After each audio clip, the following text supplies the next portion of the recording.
வணக்கம். வசியின் வாசிப்புகளில் பார்த்திபன் கனவு 3ஆம் பாகம். வழிப்பறியின் தொடர்ச்சி.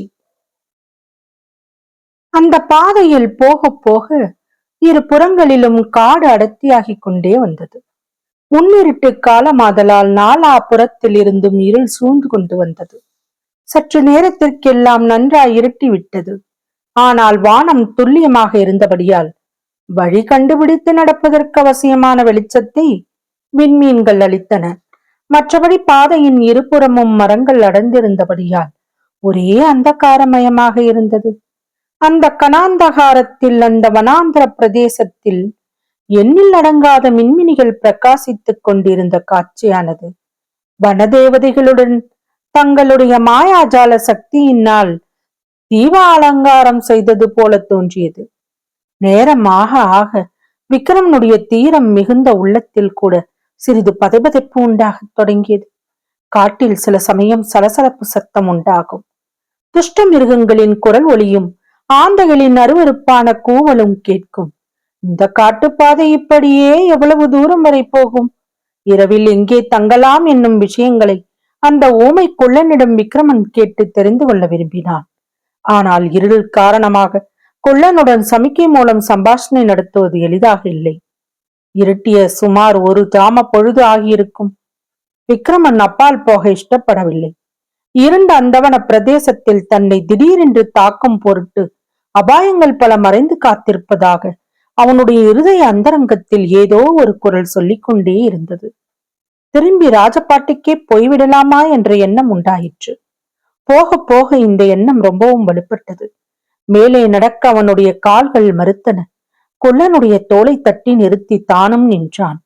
அவன் நின்ற அதே சமயத்தில் எங்கேயோ வெகு தூரத்தில் டக் டக் டக் டக் என்ற குதிரையின் காலடி சத்தம் கேட்டது. குள்ளன் அதை கூர்ந்து கவனிப்பதை பார்த்ததும் விக்ரமனுக்கு உண்டான ஆச்சரியத்துக்கு அளவே இல்லை. இவன் செவிடனாயிருந்தால் அவ்வளவு லேசான சத்தம் இங்கே இவனுக்கு எப்படி கேட்டது? உடனே விக்ரமன் தன் அறையின் மேலங்கில் மறைக்கப்பட்டு கட்டி தொங்கிய உடைவாளை பளிச்சென்று கையில் எடுத்தான். அந்த கார் இருளில் நெய் தடவி தீட்டப்பட்டிருந்த கத்தியானது பளபளவென்று மின்னிற்று. விக்ரமன் குள்ளனுடைய தலையில் இருந்த பரட்டை மயிரை ஒரு கையினால் பற்றி கத்தியை ஓங்கி, அடே, உண்மையை சொல்லு, நீ நிஜமாகவே செவிடன்தானா? உனக்கு காது கேட்பதில்லையா? உண்மையை சொல்லாவிட்டால் இங்கேயே இந்த சனமே இந்த வாளுக்கு பலியாவா என்றான். குள்ளன் உரத்த குரலில் சிரித்தான். கக் என்ற ஒலியை எழுப்பிய அந்த சிரிப்பின் பயங்கரமானது விக்ரமனுடைய உடம்பின் ரத்தத்தை உறைந்து போகும்படி செய்தது. இதனால் விக்ரமன் ஒரு கணம் திகைத்து நின்றபோது குள்ளன் அவனுடைய பிடியில் இருந்து திமிரிக்கொண்டு விடுபட்டு ஒரு 10 அடி தூரம் பாய்ந்து சென்றான். அங்கு நின்றபடி 2 கைகளையும் வாயின் அருகில் குவித்து கொண்டு மிக கோரமான நீடித்த சத்தத்தை உண்டாக்கினான். மனித குரலும் இல்லாமல், மிருகங்களின் குரலும் இல்லாமல், கேட்பதற்கு சகிக்க முடியாத அருவருப்பை உண்டாக்குவதாக இந்த அந்த சத்தத்தை தூர இருந்து கேட்பவர்கள் பேய் பிசாசுகள் ஊளையிடுகின்றன என்று எண்ணி பீதி அடைந்தார்களானால் அதில் ஆச்சரியம் அடைவதற்கு இடம் இராது. அந்த சத்தத்தை கேட்டபோது விக்ரமனுடைய உடம்பு ஒரு நடுக்கம் நடுங்கிற்று. ஆனாலும் உடனே அவன் சமாளித்துக் கொண்டு அச்சனமே அங்குள்ள குள்ளனை வெட்டி கொன்று விடுவது என்று தீர்மானத்துடன் பாய்ந்து சென்றான். அதே சமயத்தில் பாதையின் ஒரு பக்கத்தில் இருந்து மரங்களின் மறைவில் இருந்து 4 பேர் பாய்ந்து ஓடி வந்தார்கள். அவர்களுடைய கைகளில் கத்திகளை கண்டதும் விக்ரமனுக்கு நெஞ்சில் பழையபடி துணிவும் தைரியமும் பிறந்தன. இருட்டினாலும் தனிமையினாலும் குள்ளனுடைய பயங்கர கூவலினாலும் மனிதர் உலகுக்கு புறம்பான பேய் உலகத்துக்கு வந்திருக்கிறோமோ என்று எண்ணி மனதில் திகில் அடைந்திருந்த விக்ரமனுக்கு கத்திகளை கண்டவுடன் இது மனித உலகத்தை சேர்ந்த காரியம்தான் என்ற நிச்சயம் ஏற்பட்டது. எனவே பீதியும் போய்விட்டது. உடனே தன் வாளை எடுத்து சுழற்ற ஆரம்பித்தான். வந்த 4 விக்ரமனை ஏக காலத்தில் தாக்கத் தொடங்கினார்கள். விக்ரமன் சக்கராகாரமாக சுழன்று அவர்களுடன் போரிட்டான். அவனுடைய கத்தியின் முதல் வீச்சிலேயே ஒருவன் படுகாயம்பட்டு கீழே விழுந்தான். இன்னொருவனுடைய கத்தி அடிபட்டு தூரப்போய் விழுந்தபோது குள்ளன் மேலே விழுந்தது. அவன் வீல் என்று கத்திக்கொண்டு தரையில் சாய்ந்தான். கத்தி சண்டையில் விக்ரமன் சாதாரண மனிதனல்ல என்று தெரிந்து கொண்ட மற்ற இருவரும் மிகவும் எச்சரிக்கையுடன் அவனுடைய கத்தி வீச்சுக்கு வராமல் தூர நின்றே சண்டையிட்டார்கள். அவர்கள் திரும்பி திரும்பி பார்த்ததிலிருந்து யாரையோ அவர்கள் எதிர்பார்த்தது போல தோன்றியது. அதற்கு தகுந்தாற்போல் குதிரையின் காலடி சத்தம் அதிவிரைவாக நெருங்கி வந்து கொண்டிருந்தது. வெகு சீக்கிரத்தில் குதிரை வந்து விட்டது. குதிரையின் மேல் ஓங்கிய கத்தியுடன் ஒரு வீரன் உட்கார்ந்திருப்பது நட்சத்திர வெளிச்சத்தில் மங்களாக தெரிந்தது. விக்கிரமனுடன் போரிட்டவர்களில் ஒருவன், எஜமானே சீக்கிரம் என்று கத்தினான். குதிரையின் மேல் வருகிறவன் இவர்களுடைய எஜமானன் போலும். நம்முடைய முடிவு நெருங்கிவிட்டது என்று எண்ணினான் விக்கிரமன். ஏற்கனவே அவன் சண்டையில் களைப்புற்று வந்தான்.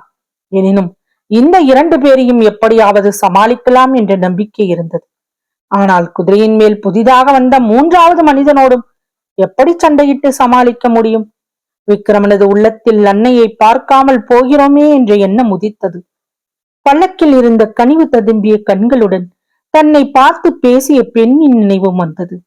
உடனே பட்டத்து யானை மேல் வந்த சக்கரவர்த்தியின் முகம் மணக்கண்ணின் முன் தோன்றியது.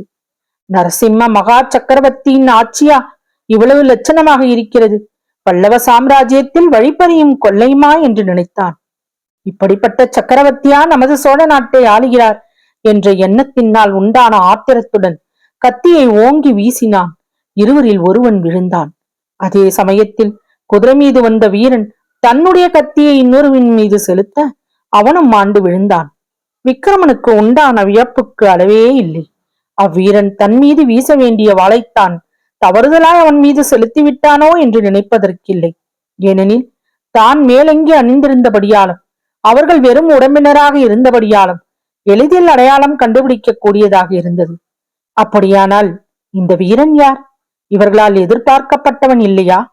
அந்த சமயம் குதிரை மேலிருந்து கீழே குதித்த வீரன், ஐயா நீர் யார்? இந்த இருட்டில் தனி வழியே வந்த காரணம் என்று வினாவினான். தொடரும். பசியின் வாசிப்புகளை சப்ஸ்கிரைப் பண்ணுங்க, லைக் பண்ணுங்க, ஷேர் பண்ணுங்க.